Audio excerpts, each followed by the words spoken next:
to today's pre-match press conference for our match against Everton tomorrow. As always, please raise your hand if you do have any questions. We'll get to as many of you as we can. Afterwards, the written bit is embargoed till 10:30, and as always, no social media posts, live streaming of press conferences. All of that can come afterwards. As always, we'll start with Sky. So, Gary, I'm coming to you first. Thanks, Simon. Hello, Jose. Thank you for your time. Could you bring us up to date on any injury news, please? Same. Good morning, everyone. Or good afternoon. Good afternoon.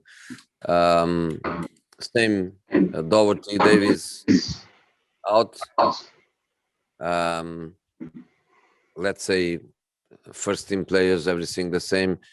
Then Scarlett, that I can consider a first team player because he's working with us every day. He got injured in the Youth Cup match, and he will not be available for a couple of weeks, maybe.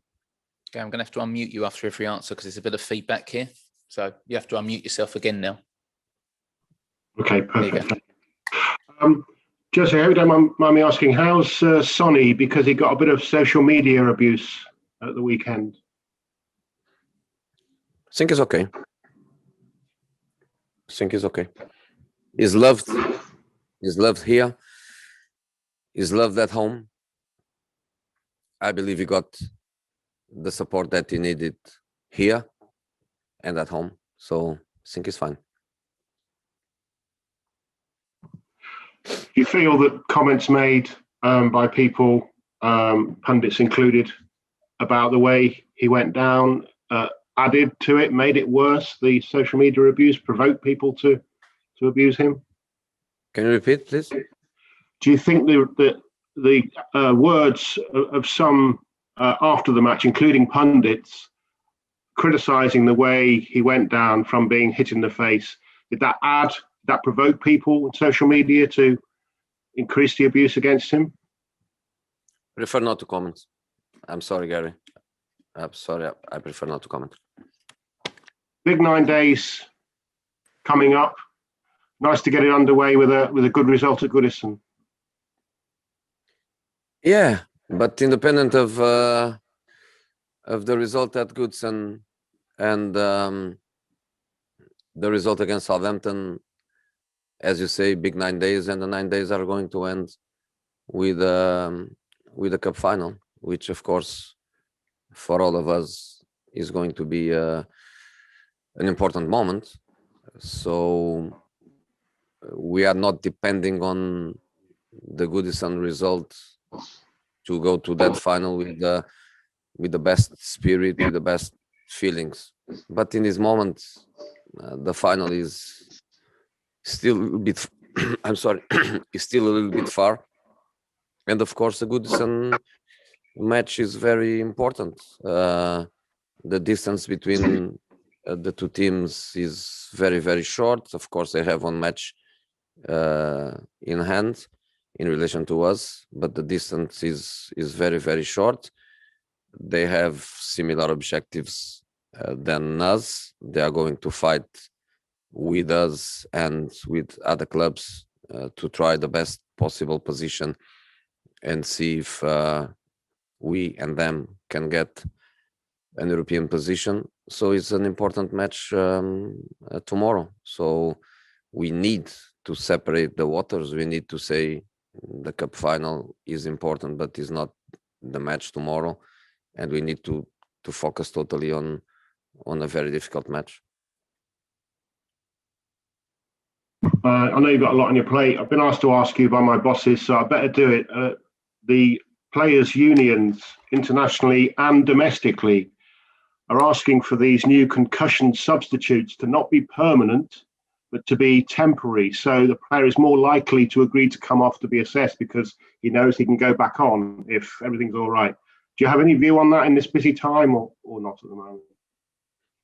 I think it makes sense, but I've learned over the past couple of years to be just quiet, and my opinion is not important, and to accept what is coming. So many different rules, so many things changing. You have just to accept the way it is. But in a very simple comment, I think it makes sense. I know you're a fan of dogs. Do you like the Old English sheepdog, your new sponsor? What's that? Dulux, their logo is an Old English sheepdog. I know you're a fan of dogs. They've unveiled the club today a new paint sponsor. Just wonder whether you'd seen it and what you thought of it. What's that? Don't worry about it, man. It's fine. No. It's fine. Leave it, mate. You crack on. Okay. Thanks, Gary. We'll go to Cheers. George. George. Thanks, Simon. Jose, hello. 18 points, I think you've dropped from winning positions. Can you expand? It sounded like you wanted to on Sunday as to why this has happened. I know why it happened. And I know also that you can look at it in a different perspective. A team that starts matches well and start winning matches means something positive. Means something positive that you like to forget. The positive aspect of that. But I agree with you in the sense of when you are in winning positions and you lose points from winning positions, there are also negative things side by side to it. But if you add them points on, you know, that really propels you up the league. What is the reasons? Why are the players, why does it keep happening again and again? That's what I'm not ready to discuss with you. I think it has to do with some of our qualities as a team, but I'm not ready to discuss with you. When will you be ready to discuss that? Maybe never. Okay, we're going to go to Ellie Gold. Ellie. Hey there, Jose. Hey. I noticed in the training photos this week, I know you often involve academy players in training, but there seems to be a lot of the development squad in this week. I just wonder if there was any reasoning behind that. We did a training session in different groups and with different, even in different pitches, and we were trying to develop different qualities.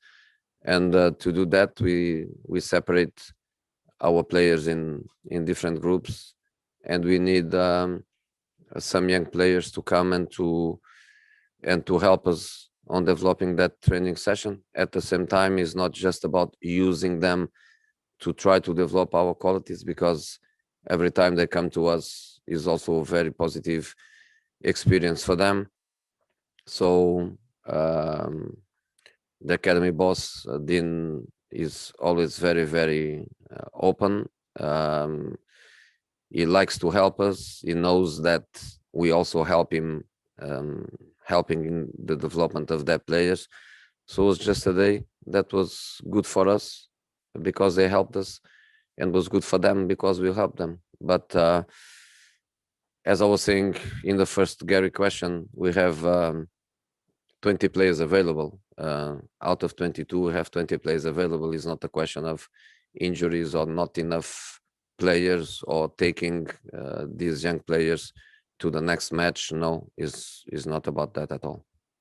Can I just ask you, I know you talk about the defensive process a lot, about the whole team's defending, but how important is it for you to eventually settle on a centre-back pairing that you're going to use more often than not? Because obviously you've got given a lot of equal time to your centre-backs this season. You know, because one of the things that you sometimes, I'm not saying you personally, you general media, and also for players, the general perception is that everybody wants to play, everybody wants opportunities. When they don't do it, you are always asking for the players that are not playing and why they are not playing.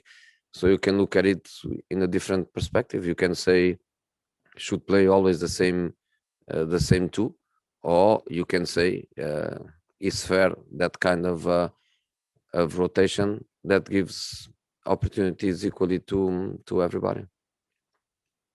Okay, Mark Scott, have you got your hand up because you can't raise it? Is that right? Okay, Mark, we'll come to you and then we'll finish with Jonathan Ville. Mark. Hi, Jose. Just looking at where the two teams are on the table, do you think that if someone loses on Friday, that's them out of the Champions League equation? No, we are very close to each other, but there are more clubs around. There are some more with a few more points than us. There are a few others with a few less points than us, but I think with still more than 20 points on the table, I think it's still open. But of course, it's this kind of match where the winner gets the points and stop the loser to get them. Or if you draw, you stay basically in the same position. So understandably, I don't think anything is going to be decided in there. But of course, if one of the two teams wins, gets an advantage that can be important in the direct duel, not in relation to all the others that are around, but between Everton and Tottenham, if one team wins, of course, gets an important advantage to the other. What have you made of Everton's season overall? Obviously, a little bit of a sticky patch recently, but overall, their campaign under Carlo, how do you think they're doing? I think they go in the right direction. They got a big coach, one of the best in the world. They got important players and players of, I would say, two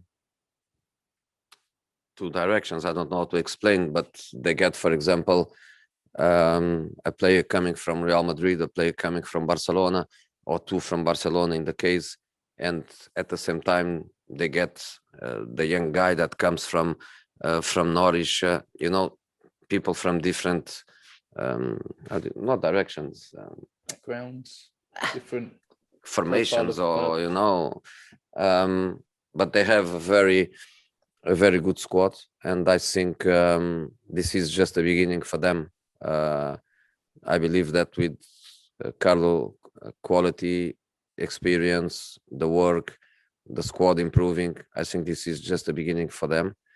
And of course, this Everton is different than an Everton of previous seasons, and for sure next season they are going to be different again for better. It's the start of a process, and nobody better than Carlo to be in charge. So I see a very good future for them. And just finally, you've played them a couple of times this season in the league and the FA Cup. It depends obviously on injury updates from Everton, who's available. But what are the main strengths that you expect to have to counter against them on Friday?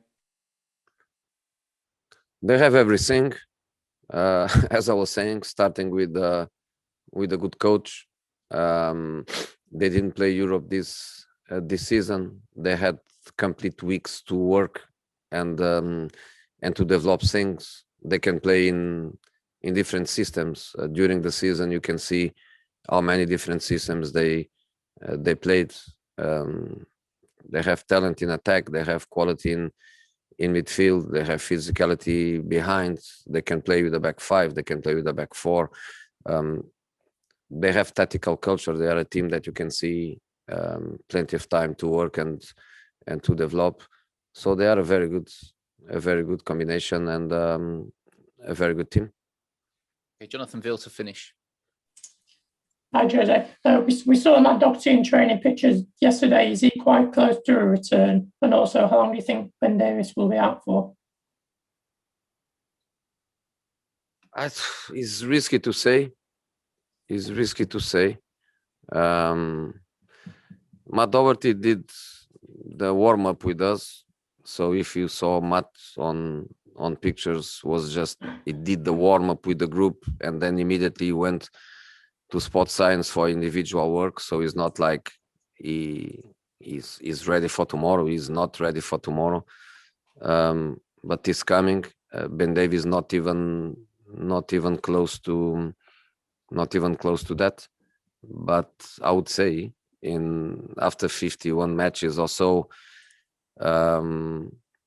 in the last couple of months of the season to arrive in this situation only with 2 players injured. I would say that we cannot complain, because the work has been good, and the squad as a whole is in a good situation. Cool. Can I just ask, we've had confirmation this week that there's going to be 2,000 Spurs fans at the Cup final next weekend. Obviously, it's not as many as we were hoping for, but it's a good start. The information I got is that I don't know if it's 100% accurate, but the information I got is that we are going to have 2,000 fans. Yeah.